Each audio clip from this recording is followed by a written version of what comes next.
Bloomberg Audio Studios. Podcasts, radio, news. You're listening to the Bloomberg Balance of Power podcast. Catch us live weekdays at noon and 5 p.m. Eastern on Apple CarPlay and Android Auto with the Bloomberg Business app. Listen on demand wherever you get your podcasts or watch us live on YouTube. Thank you for joining us on this day after the first day of the year. January 2nd, I'm Joe Mathieu in Washington.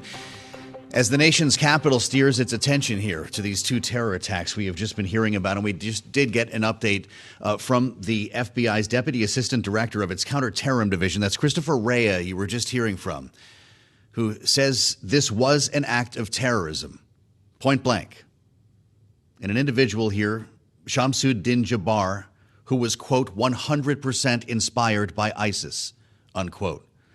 The most surprising element to come from this news conference, which really answered one of the biggest questions that we had going into it, is they now believe Jabbar acted alone. Reyes says, quote, "We do not assess at this point anyone else is involved in this attack except for Shamsuddin Jabbar." Now, of course, we also had the investigation in Las Vegas. They did take some questions on that, answering another one of the major questions we've been asking over the past 24 hours. Knowing, of course, there's an FBI investigation in Las Vegas where the Cybertruck exploded in front of the Trump International Hotel.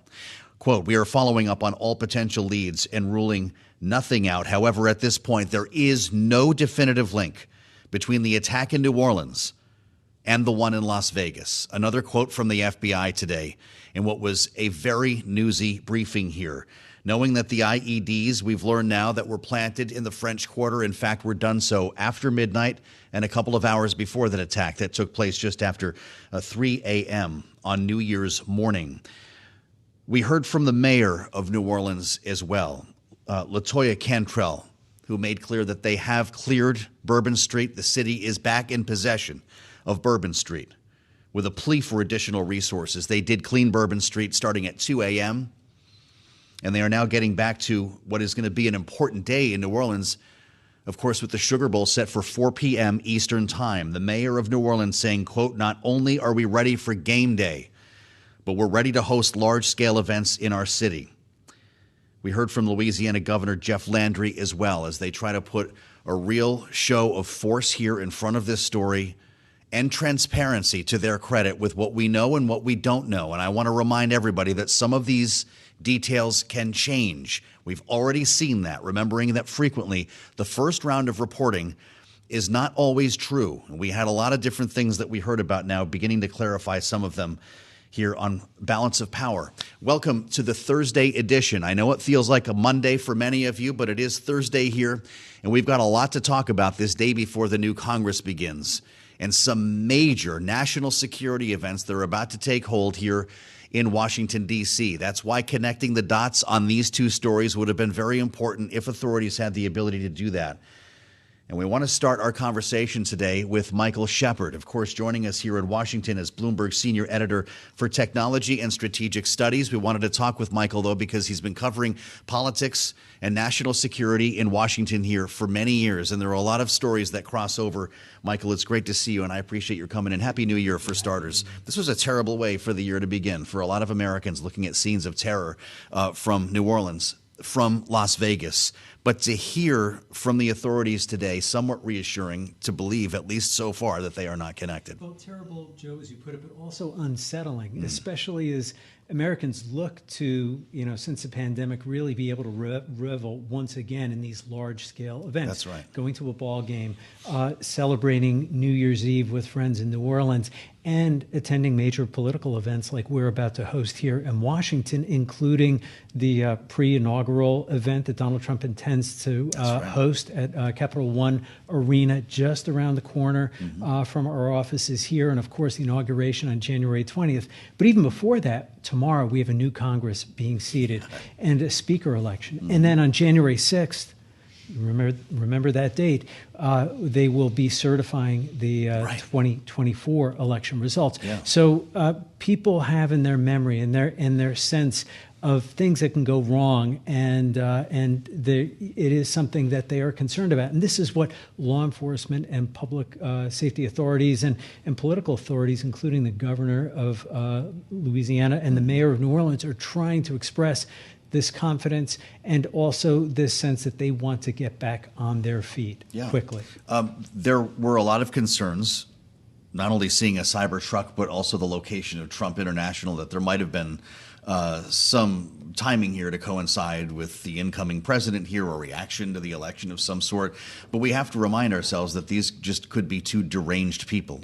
That's right. According to the FBI, had nothing to do with one another. And the FBI was quick to say that they see no immediate connection between these two events, as terrible as they were.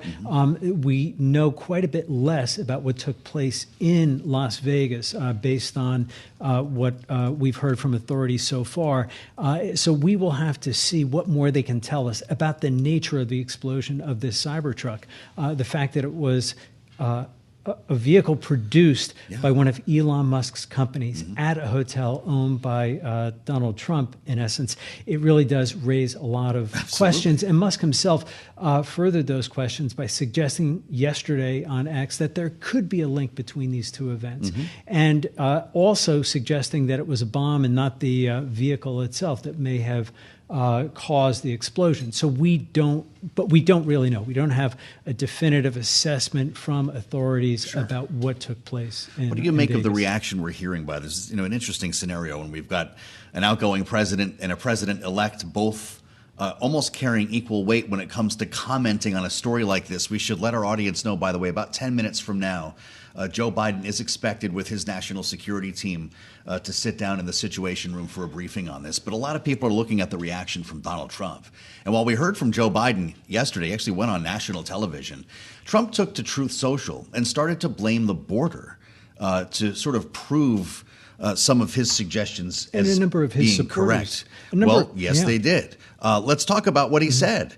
When I said the criminals coming in are far worse than the criminals we have in our country, that statement was constantly refuted by Democrats and the fake news media, but it turned out to be true. Of course, it's false, Michael. This is an American who served in the military. An American who served in the military and served in the military for a number of years. He was somebody who apparently held a good-paying job, lived in Houston, and is somebody you wouldn't necessarily connect to an event like this in the way that Donald Trump was trying to do. The Republican Party has tried to make the border security question, one, wrapped around national security, two, in terms of terrorism, by suggesting that the people who perpetrate these kinds of attacks with fealty or association with foreign extremist movements, that they have somehow crept over the border into the U.S.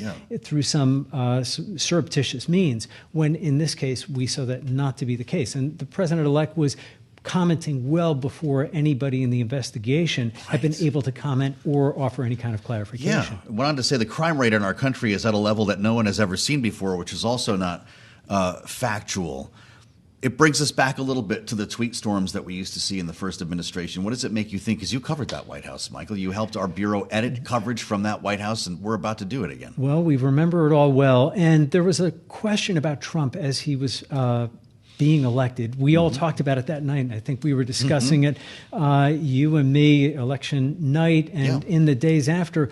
Will we see a different Donald Trump? Will we see a Trump 2.0 that will be a little bit more restrained, a little bit more serene, or above doing that kind of, incendiary or provocative kind of challenge and communication to the world? But we're seeing already via Truth Social, via his posts, that he is not holding back anything. Raring to go here on a day like this with a lot of misinformation. You're listening to the Bloomberg Balance of Power podcast. Catch us live weekdays at noon and 5 p.m. Eastern on Apple CarPlay and Android Auto with the Bloomberg Business app. You can also listen live on Amazon Alexa from our flagship New York station. Just say, Alexa, play Bloomberg 1130. If you're just joining us here on Bloomberg, we welcome you with some updates on the situation in New Orleans. from the FBI and from officials in the city we just heard from and brought you a briefing live here. The FBI is calling this an act of terrorism, but also making clear that Shamsuddin Jabbar, as far as they know now, was not linked to the attack in New Orleans and, in fact, acted alone. We are going to get further updates here, knowing that some of these details can evolve. We heard a little bit earlier as well. Who do we have here, guys, from that briefing? This is Christopher Rea, again, speaking for the FBI, who is Deputy Assistant Director for the FBI's Counterterrorism Division a short time ago in New Orleans. Let's listen. There's also an FBI investigation in Las Vegas. We are following up on all potential leads and not ruling everything out. However, at this point, there is no definitive link between the attack here in New Orleans and the one in Las Vegas. Michael, I want to talk to you about journalism for a moment. Mm-hmm. This is your profession. While you talk with authority about a lot of different things, I want to go back to something that I mentioned earlier, because you remember how frequently the first draft of history is wrong. Speak to us about the process of going through how little we still know at this point when you're crafting a story, and the governor that you have to put on your own inclinations to cover what you're hearing. We all remember the name Richard Jewell. Oh, man. And we remember the story about 1996. That's right. And the bombing at Centennial Park during the Atlanta Olympics, and how very quickly law enforcement authorities were putting blame on this man who actually was, it turned out, a hero in trying to save lives and get people away from the scene, and how it upended his life, and it ended up being completely wrong. And there was somebody else, a domestic terrorist, we should note, Eric Rudolph, who was later blamed for it. And so we can see that the first draft of history is quite rough. And that is one of the risks that we run in reporting on this. We have to make sure that we're attributing it, that we're gut checking it, and we're not just going through the motions of putting out there anything that we are hearing from authorities. It's important for us to say with authority and clarity ourselves that it's early, there's still a lot of things we don't know, and also emphasize what it is that we don't know as well. So we're bringing you into the newsroom now. These are literally the conversations that we have, and this is why you can trust Bloomberg, knowing that this is our approach here. We just knocked down another bit of misinformation. That was the idea that this man in New Orleans, Jabbar, was wearing a suicide vest. The FBI wanted to be very deliberate, was very deliberate in knocking that down. Yes, they were deliberate in knocking that down, and also debunking the number of improvised explosive devices that had been found. There were reports circulating in the hours after the 3:15 a.m.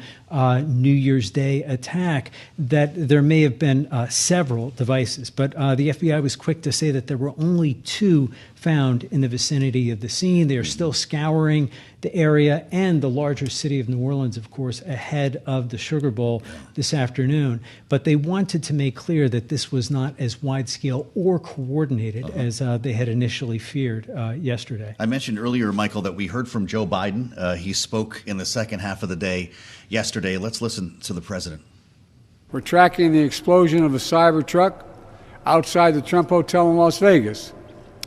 Law enforcement and the intelligence community are investigating this as well, including whether there's any possible connection with the attack in New Orleans. Thus far, there's nothing to report on that score at this time. While this person committed a terrible assault on the city, the spirit of our New Orleans will never, never, never be defeated. I'm sure Joe Biden didn't think he'd be spending his New Year's Day talking about this as they wind things down at the White House. Where's the line when this becomes an event that draws the president to that level where he needs to go before the cameras to try to get the confidence and trust of the American people in a time of uncertainty like this? Well, this is one of those moments where being presidential and acting presidential is so key, because the public is looking for that reassurance. Now, what rises to that level?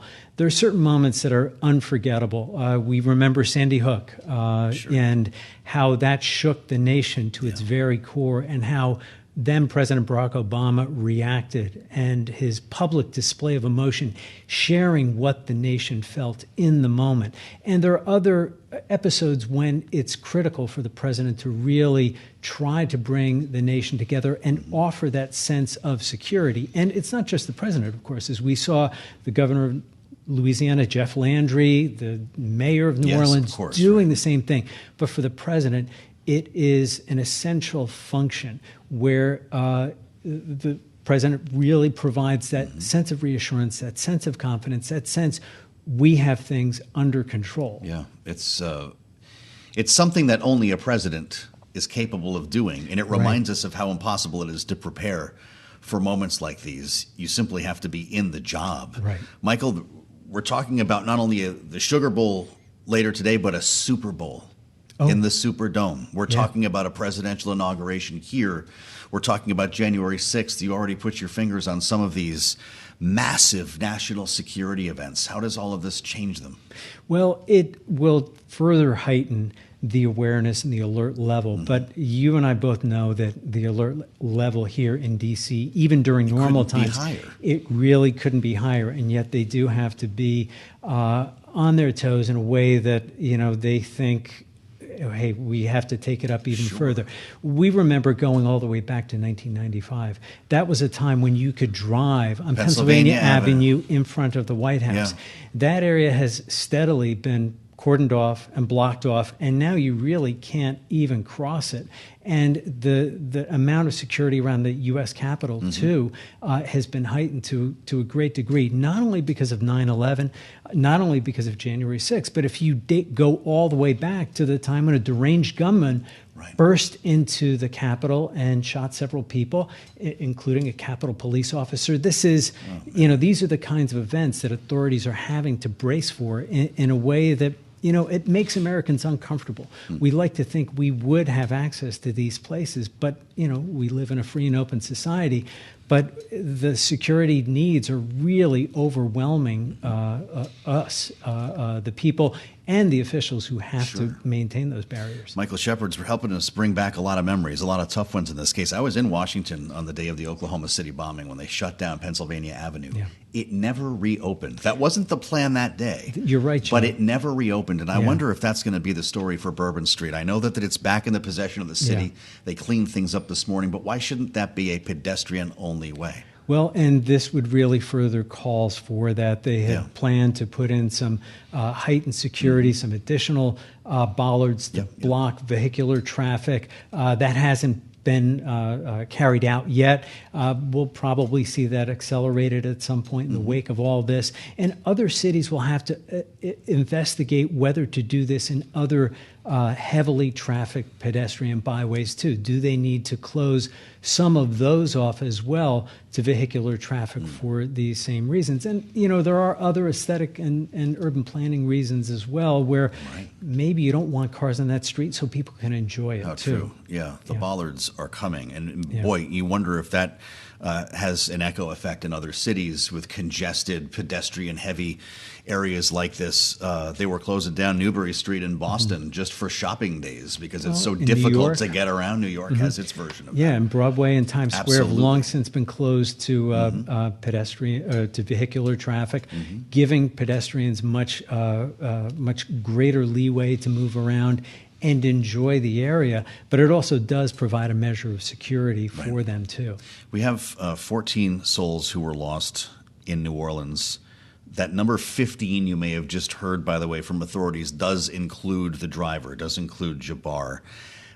There are going to be funerals, tributes, remembrances. Yes. Will the president be part of them? That's a good question, and it's unclear what those plans are. We are, as authorities were quick to remind us during that news conference today, only 24 hours removed from the event itself. So the plans are still taking place, and the president will have a busy schedule too, because speaking of funerals, we also have the state funeral scheduled for Jimmy Carter on January 9th.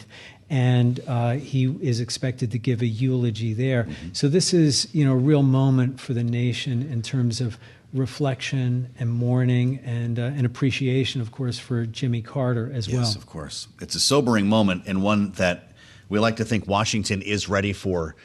But if there's anyone we could have spent time with today to help us make sense of this, it was Michael Shepard. And Michael, I thank you so much for the time here reporting for Bloomberg in Washington, D.C.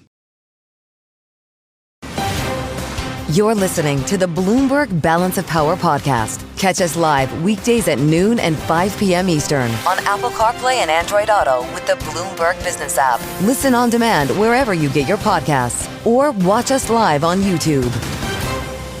The confirmation hearings, and there's a lot of crossover here with what we're talking about. The events in New Orleans and Las Vegas has prompted John Thune himself, the incoming majority leader, to call for a hastening or an advance in the schedule for these confirmation hearings so the national security team specifically can be put together in time for the inauguration. It's unclear if that's possible, and that's where we start our conversation with Laura Davison, who directs our political coverage here in Washington, D.C. at Bloomberg. Happy New Year, Laura. It's great to see you. Is that something that will come from the events of the last 24 hours, an accelerated confirmation schedule for Donald Trump's team? You'll certainly see pushing for that. We saw Stephen Miller sort of in the aftermath of all of this saying, look, this really just makes the case that we need to get all of these national security folks confirmed as soon as possible. There's already some of these top administration officials. Pete Hegseth, already has his confirmation hearing in the Senate for January 13th. So you're starting to see those get scheduled. However, there's already sort of a pushback from Democrats saying, look, we're going to move methodically. We're not going to hasten things just because of the events of recent days. Mm-hmm. Well, and there's also a question as to whether some of the pushback against these nominees, like Tulsi Gabbard, for example, who's faced a lot of scrutiny over her relationship with the now ousted dictator in Syria, Bashar al-Assad, if the scrutiny actually gets more intense, if there is concern about a resurgence of some of these terrorist groups or those affiliated them or pledging allegiance to them, as the FBI said, the New Orleans attacker specifically was inspired by ISIS. This is going to be really interesting. Lawmakers are going to come back into town, today, later tomorrow, and they've had, basically 2 weeks when they've been away from each other. They haven't been talking, and sort of some of the concerns of 2024 are now old news, and these new things come to light, particularly with the events in Syria in December as well. That Tulsi Gabbard is one of those names that is coming up as someone who if Republicans are going to say, okay, there's one that we're not going to confirm. She's sort of at the top of that list. We'll see kind of how these things shape up going forward. There were at least signs that potentially the New Orleans attacker, the suspect there, was inspired by ISIS. We'll see how that moves forward as investigators continue. Just constantly blown away by how quickly the news cycle and the conversation can change. But I suspect these hearings are going to be difficult one way or the other. Does it make the others more likely? For instance, Pete Hegseth more likely to be confirmed? Will it maybe move up the date for Kash Patel's not supposed to have a hearing till the middle of February at this point? It's certainly possible.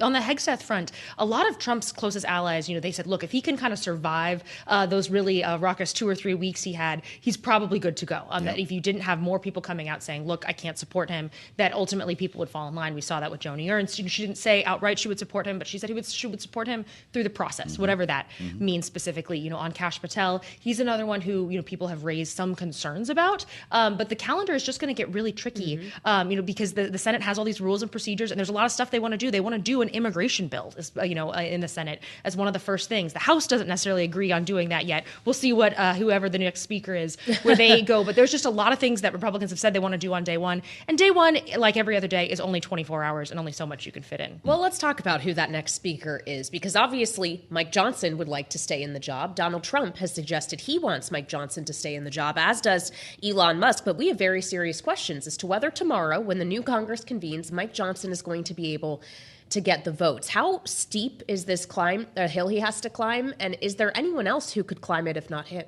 So he could only lose, we'll see who actually shows up in the room that tomorrow to vote, but he could only lose a handful of votes. You have Tom Massey saying no, he won't vote. There's not a clear person. If it's not Mike Johnson, then who? You floated Chip Roy earlier. He is someone who has sort of built a following in the House, except he also has bad beef with Donald Trump. They go back, he supported DeSantis in the primary, and Trump is unlikely to come out and support him.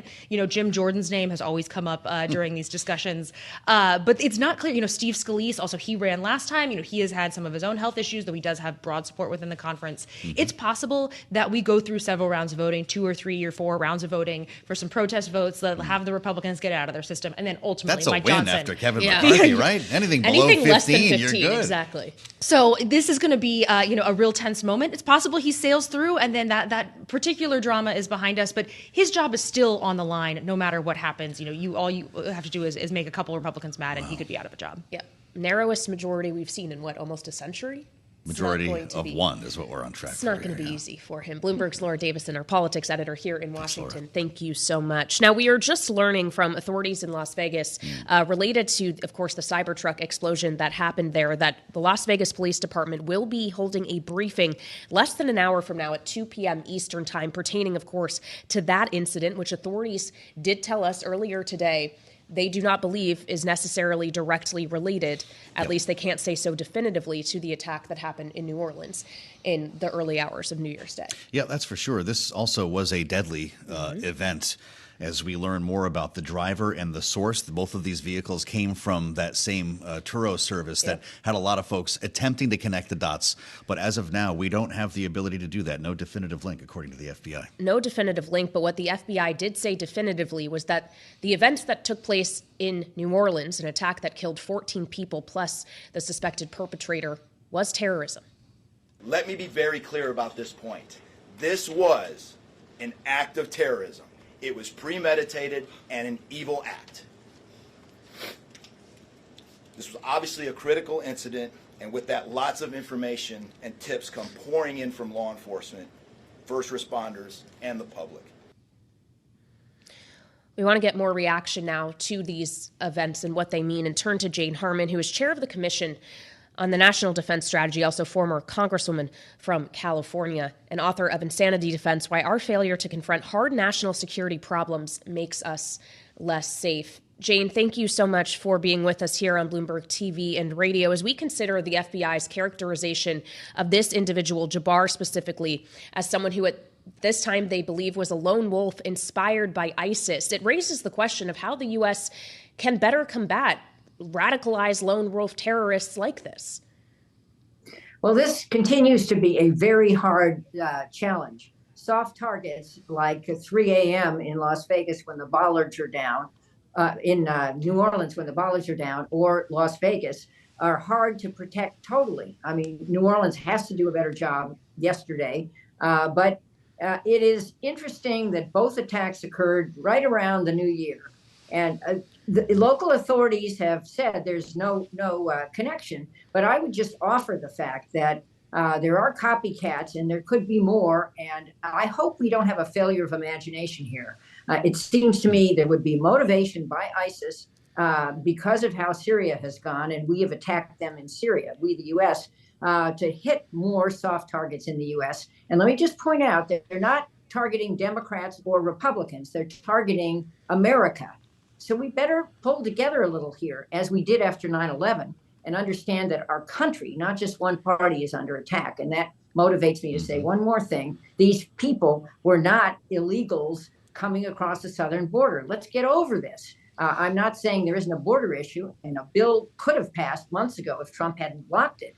But I'm saying that there are other threats to America and to our infrastructure from many countries and many terror groups. And having a responsible group of people in chairs in there at the Pentagon and the DNI and all the other senior law and the FBI law enforcement positions matters.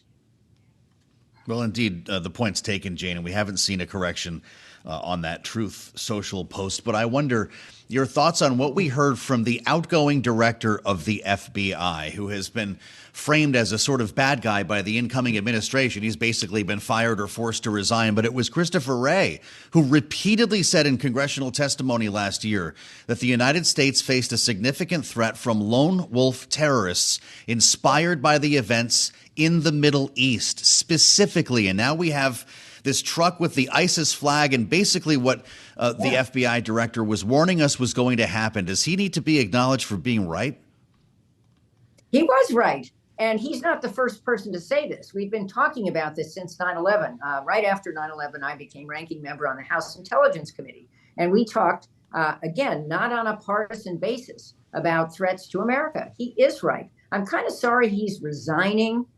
He has a 10-year position, and he's now creating a circumstance where possibly the Trump appointee or whoever is confirmed for the position may be forced out in less than 10 years. The whole point of a 10-year tenure was to put him beyond political whims, sort of like the Supreme Court, but they have life tenure. But the point is to make the FBI an independent agency, and I worry a lot that could change very quickly.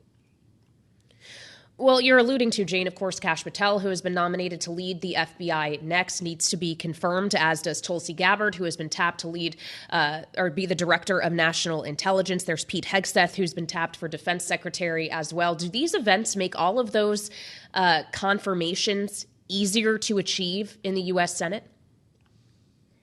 Unclear. I know that that's what the Trump administration is pushing.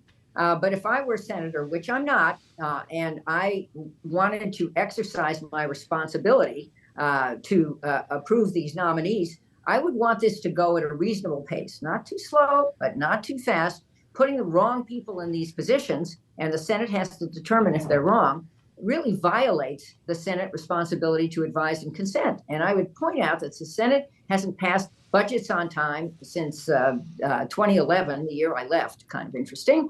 And they haven't done this function, or they may not do this function well. And they have passed on all opportunities to authorize wars, and we've been in a few of them. And, you know, at some point, some voter's going to say, hey, buddy, what are you doing in your job? And I really think this is crunch time for the United States Senate. And there's some excellent senators in both parties who I hope will step up and do whatever they think is the right thing here. How's Joe Biden doing, Jane, in these final weeks of his administration? He was before the American people yesterday. I suspect he might speak again today or tomorrow after being briefed in the Situation Room on what happened in New Orleans and Las Vegas. Should he try to correct some of the information that Donald Trump is putting out here? What is the role as these two essentially compete for attention in the next 3 weeks? Well, Joe Biden has a diminished audience. I think he has been pitch perfect on the Jimmy Carter death and planning the funeral. I look forward to attending it myself, since I was deputy cabinet secretary in the Carter White House and have some very fond memories of Carter. And one of the things that's heartening is that his 4 years in the White House has been reviewed and reconsidered. He didn't do everything right, but he was a moral conscience, and we surely need one now. And Biden gets that. Biden, I think, endorsed Carter, was the first senator to endorse Carter back in the day, and they were good friends. And he stepped up to that, and he does need to speak out here if he has an opinion. Certainly, he should. I think this claim that these people crossed the border to carry out these attacks, which is totally bogus, has to be corrected. It's great to have you back, Jane, especially on this day. Happy New Year to you, despite the news that we've been discussing. And we look forward to another year of conversation with Jane Harman, chair of the Commission on the National Defense Strategy, former Congresswoman, of course, with a lot of questions still to be answered, Kailey, though the FBI has been doing a pretty good job knocking down misinformation, ideas of connections that may not exist, and the fact that he apparently, the attacker in New Orleans, was not wearing a suicide vest, as had been reported early on, the FBI saying that's not true as well. Yeah, and again, the FBI saying that they do believe that it was just a single suspect that was involved in that attack in Louisiana, a lone wolf at this time, and they do not believe the public is in danger. We'll have much more still ahead here on Bloomberg TV and radio. You're listening to the Bloomberg Balance of Power podcast. Catch us live weekdays at noon and 5 p.m. Eastern on Apple CarPlay and Android Auto with the Bloomberg Business app. You can also listen live on Amazon Alexa from our flagship New York station. Just say, Alexa, play Bloomberg 1130. Tomorrow's going to be a big kickoff as well in Washington as the 119th Congress takes its seats. And of course, a pretty big order of business has to happen first in the House of Representatives, and that is an election of a speaker. It's required for the chamber to get on with the course of the rest of its business, including the swearing in of members. Mike Johnson, of course, is the current Speaker of the House. Donald Trump has said he would like Johnson to remain so, as has Elon Musk. But already, at least one Republican member of Congress Congressman Tom Massey has said Johnson will not get his vote, and he can only afford to lose one more with a very tight margin in the House at this time. Mike Johnson pled his case on Fox News this morning. We're going to get this done. Look, I'm humbled and honored to have President Trump's endorsement for the role again, as well as the endorsement of leaders across the conservative spectrum and the Republican Party, all of my colleagues that are standing with us, and we will get this done. Look, the things that we're talking about this morning are an illustration that we live in very serious times. We cannot afford any palace drama here. We have got to get the Congress started, which begins tomorrow, and we have to get immediately to work. Did he say palace drama in this House of Representatives? Let's assemble our panel. They're with us on this first program of the new year. Jeanne Zaino, Senior Democracy Fellow with the Center for the Study of the Presidency and Congress, Democratic analyst, and Republican strategist Rick Davis, partner at Stone Court Capital. They are both Bloomberg Politics contributors. Great to have you both with us here. I don't know if the math is working for you here, Jeanne, but I believe Hakeem Jeffries said not a single Democratic vote. So that means that Mike Johnson can basically only lose one. His name is Tom Massey. Are we going to have a speaker tomorrow? I thought the same thing, by the way, about the palace drama. I guess he's fancying himself the king or the prince or something. Can I just throw a monkey wrench in this whole thing and say, if I was Donald Trump today, if I was Donald Trump, I would be on the phone with Matt Gaetz saying, get yourself to Washington, D.C. You go in and you make this a 220, because as you and Kailey keep talking about, it's 219. He can only afford the one. Gaetz gets in there, he can afford a little bit more. It wouldn't, be a home run, but that's what I'd be doing if I was Donald Trump today, and give Mike Johnson a little bit more breathing room. I'm sure there are plenty of people on Capitol Hill right now praying, Jeanne, that exact scenario does not happen. Former Congressman Matt Gaetz has said he doesn't intend to take his seat that he was elected to for the 119th, though I guess we can't rule anything out. Barring that scenario, Rick, we obviously know about Tom Massey. There have been other Republicans who have cast a lot of doubt on whether or not they would support Mike Johnson, thinking here specifically of Congressman Chip Roy of Texas. How hard is this going to be tomorrow? Yeah, look, I think Jeanne kind of alludes to what the really magic could be here, and that is changing the denominator. It's 51% of people, members voting on the floor at the time. So anytime you take someone on or off the board, it changes the overall configuration. So you're right, he can't afford to lose two, but if there are fewer members voting, and that includes both Democrats and Republicans, then it could actually enhance his chances of winning. And I think, the big question is Victoria Sparks. Is she going to show up? She said she's not going to caucus. She's not interested in playing party politics. So she could actually enhance Johnson's opportunity to be speaker on the first ballot if she doesn't show up. And also there are others who have problems with Johnson. Some of the Freedom Caucus members, Andy Biggs from Arizona, good example. He's not real keen on Johnson. He hasn't said whether he'll support him or not. Just don't show up. He'll make his case that he never voted for him, and at the same time, he actually helps him get elected. So that is a pretty typical Washington parlor game. I wouldn't be surprised to see it play out here. My guess is that Democrats all show up in force. So the more Republicans that don't show up, the easier it is for them to actually get Speaker Johnson elected. Rick just said something important, Jeanne, that he passes on the first round. Is that the job tomorrow? Or after what we saw with Kevin McCarthy, is it anything under 15 is a win? I think anything under 15. Listen, at this point, if they can get a speaker tomorrow, even if it takes a few rounds, that would be a good thing. And of course, the person everybody is watching, because we know, as Kailey mentioned, that Massey is a firm no, is what happens with Chip Roy. And what we understand is he had said, maybe Mike Johnson names him chair of the Rules Committee. That may help him get to a yes, because he's not a firm no yet. So in addition to the denominator issue that Rick was talking about, a lot of this is going to be, what can you do for me, Mike Johnson? What kind of carrots can you give to get me to yes, or at least to stay out of the chamber, and so you can get to yes? And that's what we'll be watching as well. If they were to name Chip Roy chair of the committee, he's already on it. That would be problematic for a lot of other Republicans. And Democrats are going to be there in full force. Even Nancy Pelosi, Yeah. who broke her hip recently, is going to be there. Yeah, we heard that from the Speaker Emerita herself today from the airplane.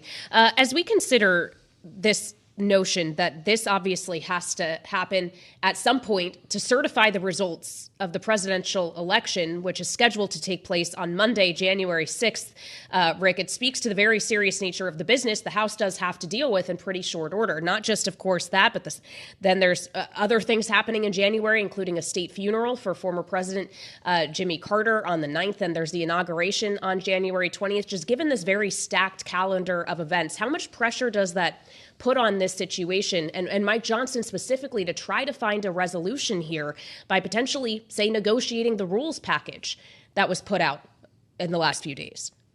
That's right. This is no typical year in transition. Republicans now have each of the chambers of power, the Senate, the White House, and the House. There's an expectation that because of that, they'll step out lively and get a lot done in the first 100 days. Forget, even how much they can get done in the first year. And so I think there's enormous pressure there. And then, of course, you point out the constitutional requirements. This is a presidential election year. So you have to actually certify the election on the 6th of January. And you have to actually have an inaugural on the 20th. And so these are deadlines that are gonna really press hard on the willingness to have a lot of mischief in this first day. I think that it's actually going to make it easier for Johnson. Nobody's that enthusiastic about him. Nobody thinks that his first year in office was particularly smooth or successful. And so there's not like a desperate want to have him in his leadership. But the reality is he's short a couple of votes maybe today. Everybody else on the list of likely successors would be short 30 or 40 votes on the first ballot. Yeah. And so the Republicans know that the minute they reject Johnson, they open themselves up to a lot of potential political harm and delays that could actually put pressure on these important constitutional dates. So, yeah, it's not so much everyone's excited about Johnson getting another term as Speaker, but they fear the outcome if he's not. And that is enough probably to get him over. Well, for the benefit of our radio listeners, we had a graphic up showing the busy month of January. Starting tomorrow with the new Congress, as Kailey mentioned, we go through the 6th, the election certification, Jimmy Carter's state funeral on January 9th. We have the inaugural, of course, on the 20th. I'll add Donald Trump's rally here downtown at the Cap Center. That'll be the night before the inauguration. Jeanne, there are a lot of questions about securing these events after what took place yesterday in Las Vegas and New Orleans. Realizing now, according to the FBI, these events, however, were not connected. Does that make us feel better about managing these massive security events in the nation's capital? I don't know if it makes us feel any better. Even if we go before what happened in New Orleans and Las Vegas, we see the president-elect. He was victimized by 2 attempted assassinations, just really unprecedented amount of violence in this last presidential election. Now these 2 incidents, which, as you mentioned, they're saying are not connected, but it is still an environment so scary in terms of the amount of violence. I'm even just thinking about the Chief Justice of the Supreme Court just issued his annual State of the Court report, and the number one issue he highlighted was the challenge that justices are facing as it pertains to threats to their life, violence. We even have a justice of the Supreme Court wearing a bulletproof vest. So I think all of these, what's going to happen in DC over the next month, security is going to be very tight. They're already starting to plan boarding up the place. And I think it really is going to be a big challenge. Are we up to the challenge? Absolutely. And we have enough notice of these events for sure. Yeah. But as we've seen in the last few days, just one lone wolf can do enormous amount of damage. Well, and we can add a few items to the calendar in January, Rick. For example, January 14th is when the confirmation hearings for the nominee for Secretary of Defense Pete Hegseth will begin. As we consider these national security-oriented cabinet officials who want to join the second Trump administration, how much do the events of the last 36 hours influence their confirmation prospects? Well, it puts a lot more heat on them, right? So nobody's going to want to see delays in this process. So they've laid out a schedule for many of these national security appointees to have committee hearings, which would then trigger, obviously, votes on the floor of the Senate. And so, yes, nobody wants to see that delayed. And of course, on top of that, it'll put more pressure on things like background checks to be done on time, so there are no delays to that process. So it creates tension inside the system. And as Jeanne was talking about the Supreme Court, I was reminded, in addition to all these things happening in January, don't forget that the Supreme Court will be hearing the TikTok case in just a couple of weeks. And so we'll have lots to talk about on balance of power throughout the month of January. Oh, you best believe it. And you best believe we'll be talking to our signature political panel about all of these things. Rick Davis and Jeanne Zaino here with us on our first show of the new year 2025. Thank you so much to you both. Joe, I'm tired already. And it's literally just begun. Yeah, don't worry. You'll have this weekend to eat your Wheaties. We'll come back full strength.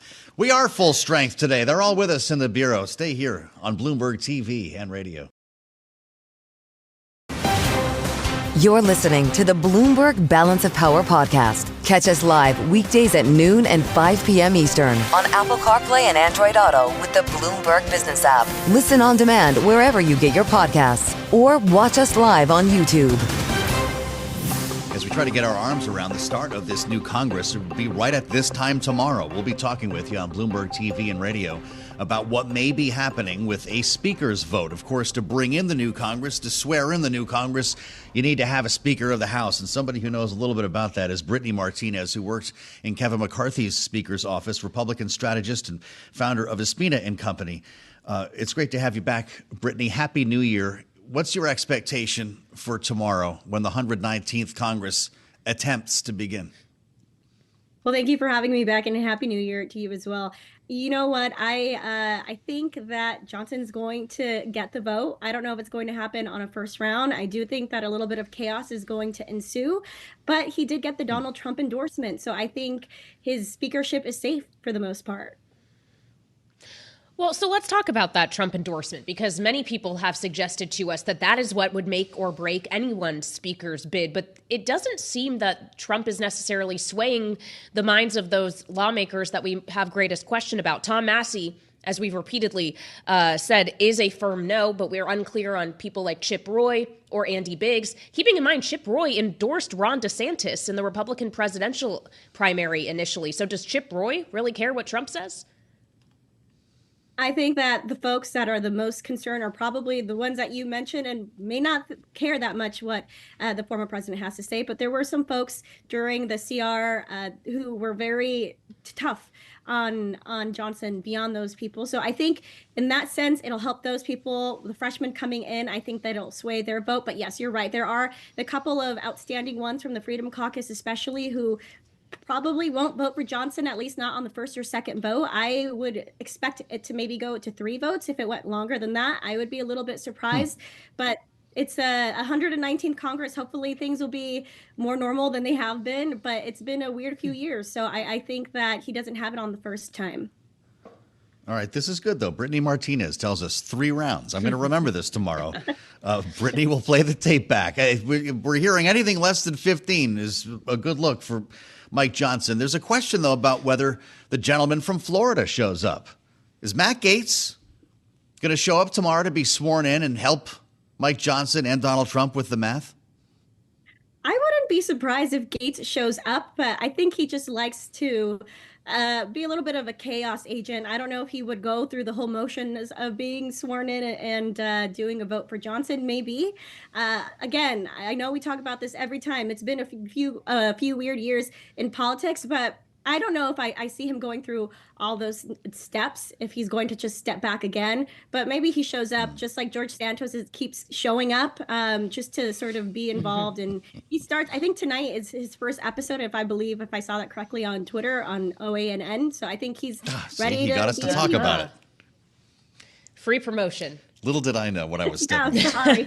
Well, But we should all keep in mind that it was Matt Gaetz, a single member of Congress, who brought the motion to vacate against your former boss, Kevin McCarthy. And he was able to do so, Brittany, because of what McCarthy had to negotiate to become Speaker at the beginning of the 118th Congress, putting certain people on the Rules Committee and allowing any one member to have that power to try to kick out the Speaker. The rules that have been put forward this time are different. It would take 9 Republicans to oust a Speaker. Do you think that will stay firm? Or if Johnson isn't able to get the votes he needs on ballot 1, is he going to have to start negotiating, as we saw McCarthy do? I think going with 9 was a smart place to start, trying to start from a place of strength. Where what it had been for a few years, it had been 5 votes. What it had been historically for a while, it was 1 vote. So McCarthy brought it back to the 1 vote. I believe that we started with the 5 and then brought it down to the 1. So yes, I think that was intentional and strategic in order to be able to negotiate with the Chip Roys, the Tom Masseys, the Freedom Caucus folks who aren't sold on him yet. And I don't expect that it'll be 9 ultimately. I could see it ranging in the 1 to 5 range. And I might be wrong on this too. We'll see, what ultimately turns out tomorrow, but I don't see 9 is way too many for these Freedom Caucus guys. I think they'll try to do the 5 or below. How about for just Republicans? There's a proposal here to make it for Republican members only. So Democrats, for instance, would not be able to fire the Republican speaker. Jim McGovern's head exploded when he heard about this, and he put out a pretty stern warning that it would never happen in his statement. What does the final product look like there? Is it D's and R's? I think it should be both. Ultimately, it's a Congress for the people. So why are Republicans, just because we're in the majority, the only ones who can bring forward that motion? When do we want Democrats to do the same thing in a few years, ultimately, when the House flips again? Because that's just the way that Congress works.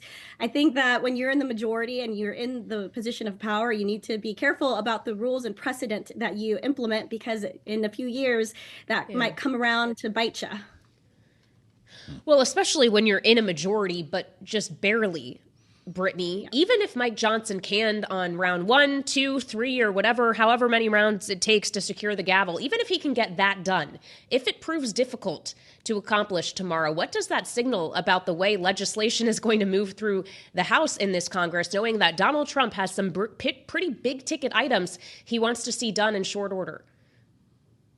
A lot of people out there are saying that Trump really has these first 2 years to try to push his agenda forward, and that afterwards it's going to be a lame duck. To be honest with you, I feel like we're already kind of going into a lame duck. Like you said, the majority is so slim in the House. In the Senate, it's a little bit stronger, but it's going to be hard to be able to move the needle on some of these Trump things if Republicans and Democrats don't work together. We saw that issue come up with CR funding at the end of the year, only a couple days ago, I guess.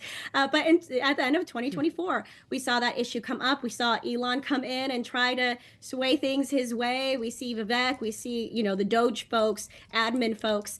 So you know what? I am not going to be surprised if this slim majority proves to be pretty tough to navigate. There's been an idea here that it's different this time, Brittany, than it was for Kevin McCarthy or even for Mike Johnson the first time around, because of the election of Donald Trump. That vote needs to be certified by January 6th, on January 6th, according to the U.S. Constitution. And some think that's enough leverage to get every Republican member of the conference to vote for Mike Johnson so Donald Trump can move into the White House. I don't envision this going as long as McCarthy's vote did.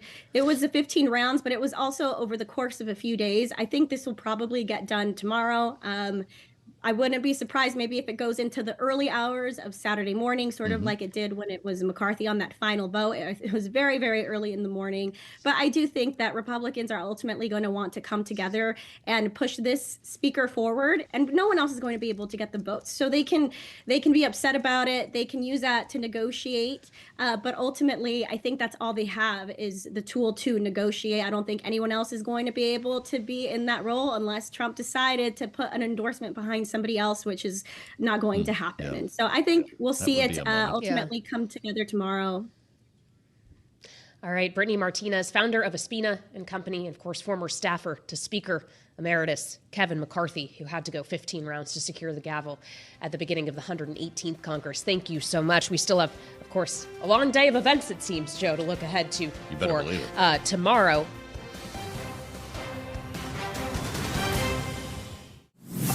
Thanks for listening to the Balance of Power podcast. Make sure to subscribe if you haven't already at Apple, Spotify, or wherever you get your podcasts. And you can find us live every weekday from Washington, D.C. at noontime Eastern at Bloomberg.com.